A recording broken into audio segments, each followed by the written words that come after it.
오늘 본문 데살로니가전서 4장 16절에서 18절 말씀에 주께서 호령과 천사장의 소리와 하나님의 나팔 소리로 친히 하늘로부터 강림하시리니 그때에 그리스도 안에서 죽은 자들이 먼저 일어나고 그 후에 우리 살아남은 자들도 그들과 함께 구름 속으로 끌어올려 공중에서 주를 영접하게 하시리니 우리가 항상 주와 함께 있으리라. 이러한 말로 서로 위로하라.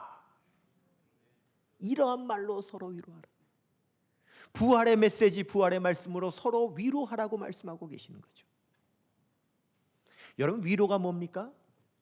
위로는요, 괴로움 있는 사람의 괴로움을 덜어주고 슬픔 당한 사람의 슬픔을 달래주는 것을 위로라고 하는 거예요.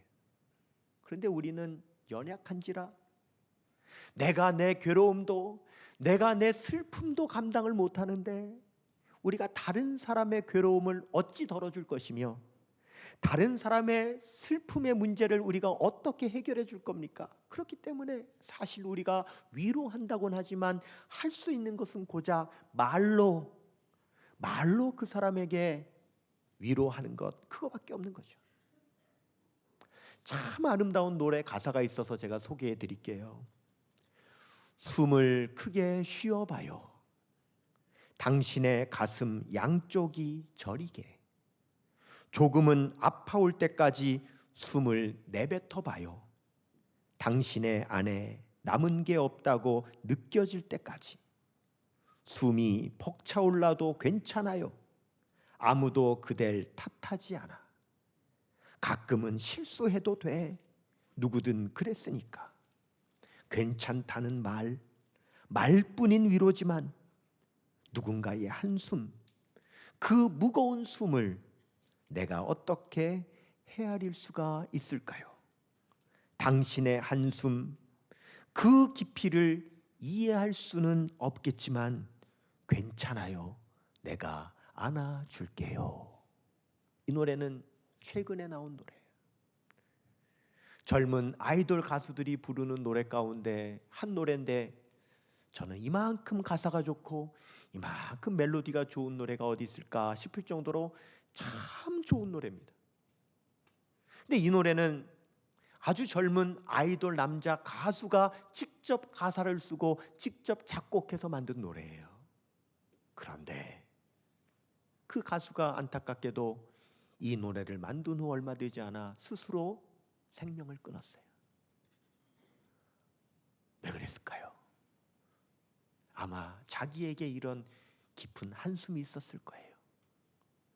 그리고 자기도 누구에겐가 진정 이런 위로를 받고 싶었을 거예요. 그래서 그것을 노래로 만들어 놓고 그는 그만 세상을 떠나버리게 되고 만 거죠.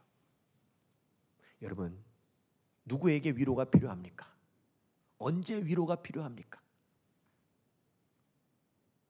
낙심하여 쓰러져 일어날 용기와 힘을 가지고 있지 못할 때 우리는 그런 사람에게 위로가 필요한 줄로 믿습니다. 그러한 사람에게 위로를 줘야 될 줄로 믿습니다. 그러한 우리가 위로를 받아야 될 줄로 믿습니다.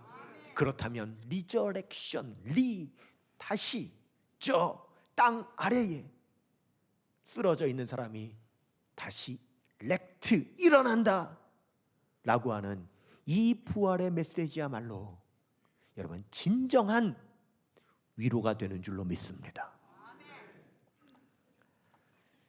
지난 2년 넘게 우리가 코로나 때문에 참 힘겨웠죠. 참 격세지감을 느껴요. 작년만 해도요, 우리 교회에서 한 사람이 코로나만 걸렸어도 교회가 발칵 뒤집혀져야 되고 교회를 2주 동안 문을 닫아야 되고 다 검사를 해야 되고 뭐 큰일 난 것처럼 난리였어요. 그런데 올해 들어와서 오미크론이 확산되면서요, 얼마나 많은 확진자가 나오는지 지난 두어 달 동안 우리 교회도 매일 10수명의 확진자들이 나왔어요. 작년 같으면 이런 얘기 하지도 못해요. 근데 지금은 아무렇지도 않아요. 그래서 일주일 단위로 보면은요, 코로나에 걸려서 자가치료하는 성도님들이 수십 명이 돼요. 제가 그분들한테 연락을 드리고 안부를 묻고 상태를 물어보면은요, 코로나에 걸리잖아요. 그러면 제일 처음 몸살이 나요. 몸이 아파요. 그리고 나타나는 현상이 뭐냐면 입맛이 없어져요. 밥맛이 없어요. 아프면 먹어야 힘을 낼 텐데 도리어 더 먹지를 못하는 거예요. 맛이 없는 거예요. 그래서 성도님들한테 드시라고 죽을 보내드려요. 그래서 제가 이런 생각이 드는 거 있죠. 코로나에 걸리면 몸이 아프고 그래서 밥맛이 없어지잖아요. 그런데요, 여러분요, 코로나 걸렸다고만 밥맛 없어지는 게 아니에요. 여러분 곁에 있는 사람이 미운 사람이잖아요. 싫은 사람이잖아요. 그래도 밥맛이 없어져요. 그래서 우리가 흔히 말하기를 미운 사람 보면 아유 저 사람 뭐 없어? 밥맛 없어 그런단 말이에요. 아 그렇구나. 여러분 보세요. 우리 옆에 미운 사람이 있으면 우리 몸이 코로나 걸린 것처럼 되는 거예요. 그래서 코로나 걸린 사람이 밥맛 없듯이 우리 옆에 미운 사람이 있으면 우리 몸이 그렇게 되니까 동일하게 우리 밥맛이 없어지는 거란 말이에요. 그래서 우리 옆에 있는 사람이 밥맛이 떨어지는 사람이 아니라 우리 옆에 있는 사람 때문에 밥맛이 돌게 되는 사람이 옆에 있는 것이 얼마나 중요한지 몰라요. 그래서 여러분 옆에 있는 분한테 이렇게 한번 인사해 주세요. 당신을 보니 밥맛이 납니다. 당신을 보니 밥맛이 납니다.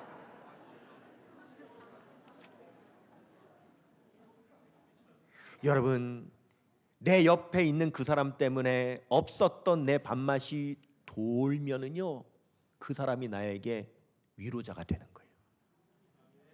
나 때문에 내 옆에 있는 사람이 밥맛이 돌게 되잖아요. 그러면 내가 그 사람에게 위로자가 되는 거예요. 그럼 우리가 어떻게 위로해야 될까요? 어떻게 그 사람에게 밥맛이 돌게 해줄 수 있을까요? 바로 오늘 데살로니가전서 4장 18절은 말씀합니다. 이러한 말로 서로 위로하라. 예수님 부활하셨습니다. 우리에겐 부활의 신앙이 있습니다. 우리도 부활하게 됩니다. 이 말이야말로 진정한 위로라고 오늘 우리에게 말씀하고 계시는 거예요. 독일에 스텐버그라고 하는 화가가 있었어요. 어느 날 성 베드로 성당에 위고라고 하는 주교가 십자가 지고 가는 예수님을 그려달라고 하는 부탁을 받게 돼요. 그래서 자기 화실에서 십자가 지고 가는 예수님을 한참 그려나가다가 그만 중간에 그 그림 그리기를 중단했어요. 그리고 다시는 이 그림 그리지 않겠다고 마음을 먹고 한쪽에 그냥 내려놨어요. 왜냐하면 그 주교가 주겠다고 하는 그림값이 너무 형편없는 거예요. 내가 이 돈 받고 그림을 그려야 되나? 재료값도 안 나오겠다. 그가 그림 그리기를 중단한 거예요. 그러던 어느 날 페피타라고 하는 집시 여인이 있는데 아마 화류계에 있었던 여인인 것 같아요. 이 여인이 이 스텐버그를 찾아와서 내 나체를 좀 그림으로 그려달라고, 내 누드화를 그려달라고 부탁을 해요. 그래서 그를 앉혀놓고 한참 그림을 그리다가 가만히 앉아 있으려니까 힘들잖아요. 그래서 잠시 쉬는 시간을 가졌어요. 그때 이 페피타가 이렇게 돌아보다가 한쪽에 그리다 말고 내려져 있는 그림을 보게 된 거예요. 저 그림은 뭔가요? 스텐버그가 네, 예수님께서 십자가 지고 가시는 그림이에요. 그런데 이 집시 여인이 예수님을 몰랐던 거예요. 예수님이 누구신데요? 아, 예수님은요, 예수님은 어떻게 해서 이 세상에 오시게 되고 이 세상에서 무슨 사역을 하시고 왜 지금 십자가를 지고 가시는지를 잘 설명해 줬어요. 그때 여인이 묻습니다. 그래서 예수님은 저 십자가 지고는 결국 어떻게 되셨어요? 네, 십자가에 못 박혀 죽으셨어요. 네? 이 여인은 눈물을 주르르 흘리면서 어떻게 그럴 수가 있어요? 저 좋은 분이 어떻게 십자가에 못 박혀 죽을 수가 있어요? 하고 우니 이스텐버그가 당황을 했어요.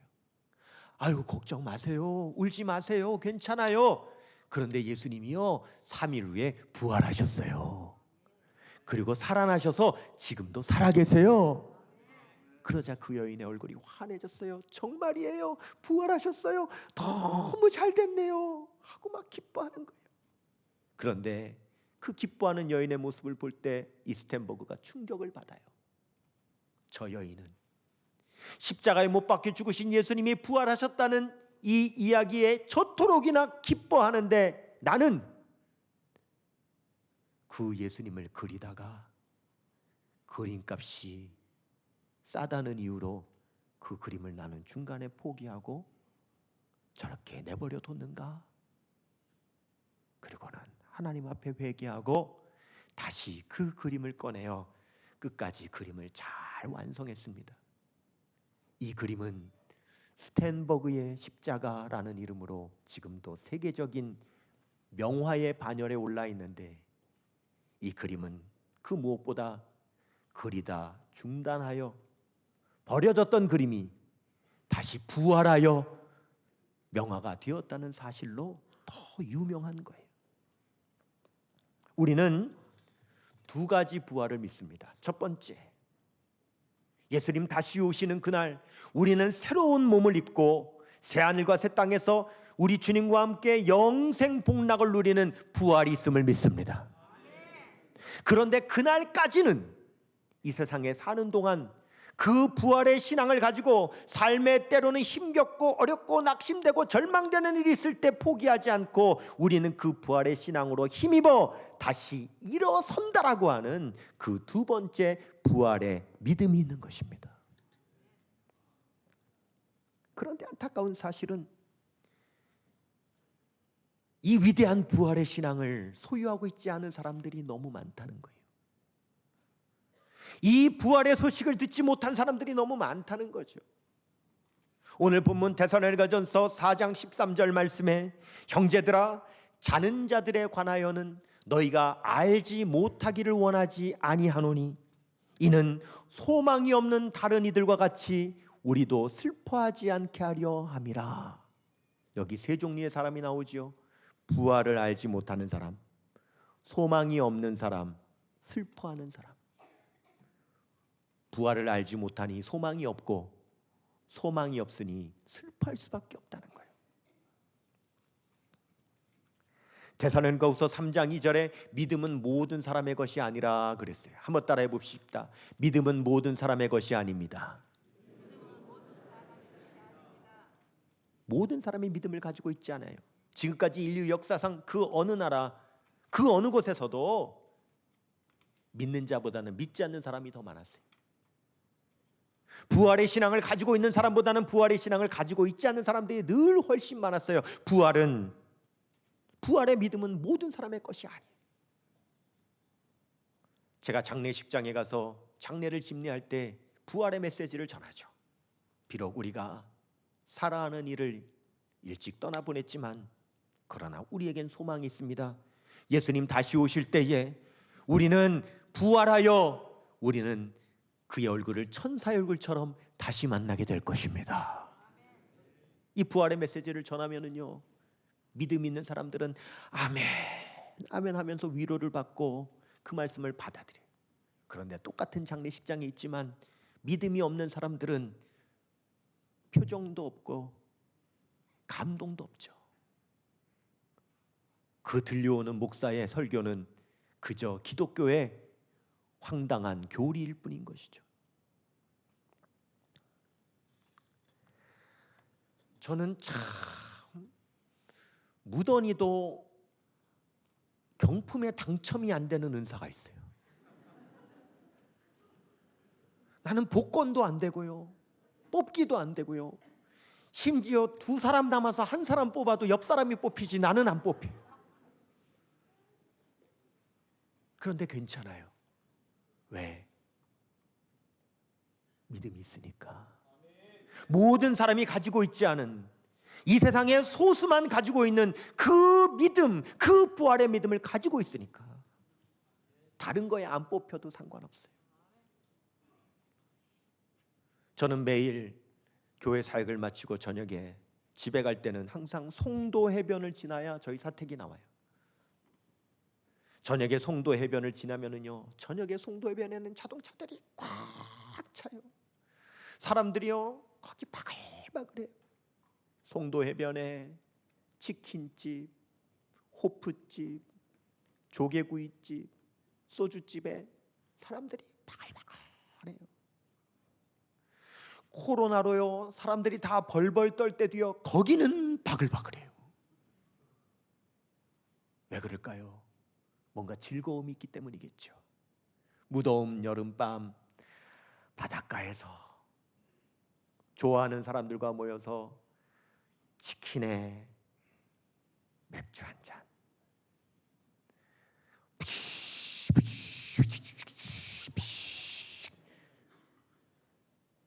조개구이에 소주 한 잔. 도대체 입을 다시는 거는 무슨 이유일까요? 뭔가 즐거움이 되니까 거기 있겠죠. 그런데 여러분, 그 즐거움이 모든 즐거움의 전부가 아니라는 사실을 알아야 돼요. 솔로몬은 전도서 2장 25절에 먹고 즐기는 일을 나보다 더해본 자가 어디 있으랴 그랬어요. 이 세상에 먹고 즐기는 일 내가 제일 많이 해봤다 그랬어요. 근데 바로 26절에 뭐라고 하는지 압니까? 이도 헛되어 바람을 잡으려는 것이로다. 세상에 즐거움이 있죠. 여러분은 치킨 먹으면 돼요, 안 돼요? 여러분 조개구이 먹으면 돼요, 안 돼요? 드세요. 치킨도 드시고 조개구이도 드세요. 여러분 이 세상에 즐거움이 있어요. 하지만 우리는 아는 거죠. 그 즐거움은 잠시뿐이라는 거예요. 그때뿐이라는 거예요. 영원하지 않다는 거예요. 우리는 그 즐거움도 있지만 그러나 우리에게는 그와는 비교할 수 없는 영원한 즐거움이 있는데, 우리 주님께서 재림하시는 그날 우리가 새 몸을 입고 부활하여 새 하늘과 새 땅에서 우리 주님과 함께 영생 복락을 누리는 영원한 즐거움이 우리에게 있다는 사실을 여러분 잊지 않으시기를 축원합니다. 세상 사람 날 부러워 아니하여도 나도 역시 세상 사람 부럽지 않네. 하나님의 크신 은혜 생각할 때에 할렐루야 찬송이 저절로 나네. 우리는 부활의 기쁨이 있어요. 잠시 세상의 기쁨에만 만족하다가 영원한 부활의 기쁨을 놓칠 수는 없는 것이요. 그래서 예수님께서는 부활하신 후에 제자들에게 무더리도 나타나셔서 부활의 믿음을 심어주시려고 하셨어요. 하루는 제자들에게 나타나셨는데 그날 마침 도마가 없었죠. 예수님께서 다녀가신 다음에 도마가 들어왔습니다. 제자들이 도마야 어디 갔다 왔냐? 예수님 부활하셨어. 그래서 나타나셨어. 우리가 직접 예수님 만났어. 도마는 믿지 못하는 거죠. 나 못 믿겠어. 어떻게 죽은 사람이 어떻게 다시 살아나? 정말 예수님 부활하셨다면 예수님께서 내 앞에 계실 때에 내가 그의 못자국에 내가 손 넣어보고 그가 찔린 창자국에 내 손 넣어보면 나는 그때 믿을 거야. 예수님은 믿지 못하는 도마, 믿음 없이 부활에 믿음 없이 지내지 않게 하시려고 또 도마에게 나타나셔서 내 못자국에 손을 넣어봐라, 내 창자국에 손을 넣어봐라, 그리고 믿지 않는 자가 되지 말고 믿는 자가 되라고 우리 예수님께서 도마에게 말씀하셨어요. 그리고 이어서 말씀하시기를 요한복음 20장 29절에 예수께서 이르시되 너는 보고서야 믿느냐? 보지 못하고 믿는 자는 복이 있다 하시니라. 이 말은 도마에게 하신 말씀이 아니죠. 예수님 부활하신 예수님을 보지는 않았지만 부활의 메시지를 듣고서 하나님의 말씀을 통해서 예수님 부활하심을 우리도 부활할 것을 믿고 있는 저와 여러분을 축복하시는 말씀인 걸 믿으시기를 바랍니다. 보고서 믿었느냐? 보지 못하고 믿는 너희들은 더 복이 있도다. 예수님은 이미 우리에게, 부활의 믿음이 있는 우리에게 우리 예수님은 축복하고 계시는 거죠. 예수님께서 마태복음 18장 3절에 너희가 어린아이와 같은 믿음을 갖고 있지 않고서는 결단코 천국에 들어갈 수 없다고 하셨어요. 우리에게 어떤 믿음이 필요하냐? 어린아이 같은 믿음이 필요하다는 거예요.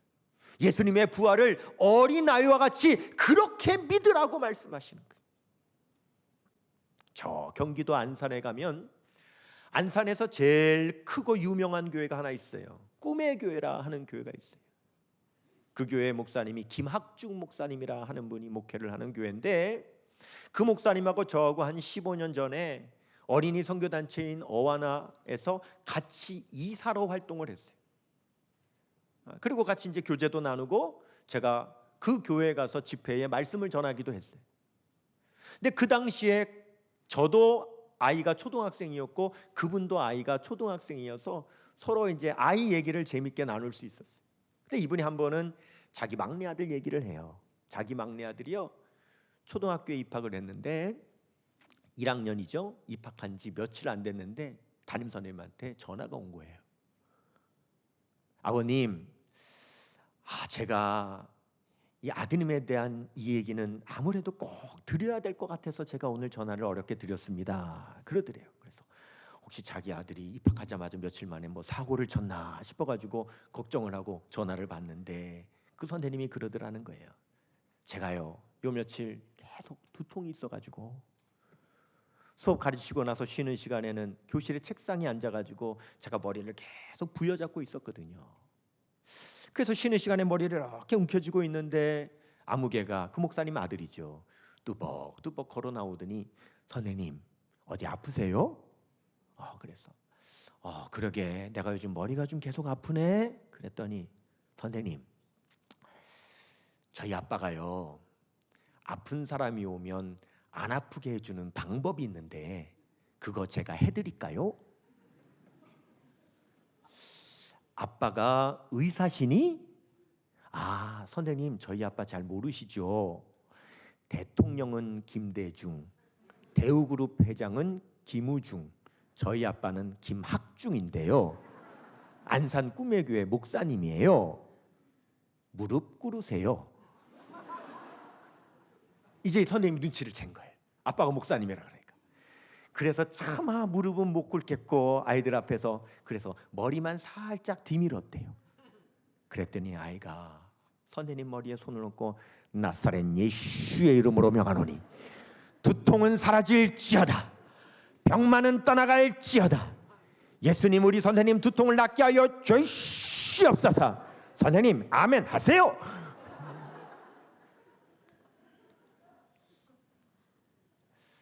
아버님, 제가 이 이야기는 아무래도 드려야 될 것 같아서 제가 오늘 전화드렸는데요, 희한하게 그 이후로 오늘까지 두통이 없네요. 여러분, 우리가 왜 어린아이 같은 믿음을 가져야 되느냐면 어린아이는 믿음대로 삽니다. 그게 어린아이의 믿음이에요. 단순하게 그냥 무조건 받아들이라 그래서 어린아이의 믿음이 아니라, 어린아이의 믿음을 가지라고 하는 말은 어린아이는 자기가 믿은 대로 그대로 살기 때문에 어린아이의 믿음을 가지라고 말씀하시는 거예요. 영어에 altitude라는 말하고 attitude라고 하는 단어가 있어요. 스펠링도 R자, T자 하나 차이. 발음도 비슷해요. altitude, attitude. 그런데 altitude는 기술이라는 말이고 attitude는 태도라는 말이에요. 그래서 life is not altitude, but attitude. 인생은, 삶은 기술에 달려있는 것이 아니라 태도에 달려있다라는 말이에요. 여러분, 우리의 인생은 내가 가지고 있는 기술대로 되지 않습니다. 우리의 인생은 내가 가지고 있는 삶의 태도대로 되는 겁니다. 우리의 믿음은 기술이 아닙니다. 우리의 믿음은 우리의 삶의 태도입니다. 우리는 믿음대로 우리의 삶이 되는 겁니다. 어린아이 같은 신앙, 부활 그대로 믿는 신앙, 우리도 부활할 것이라고 믿는 그 신앙, 예수님께서 부활하셔서 지금도 살아계셔서 우리와 함께 하신다고 하는 그 믿음이 우리의 삶의 태도가 되어 우리는 그대로 살아가는 어린아이의 믿음을 가지라고 말씀하시는 겁니다.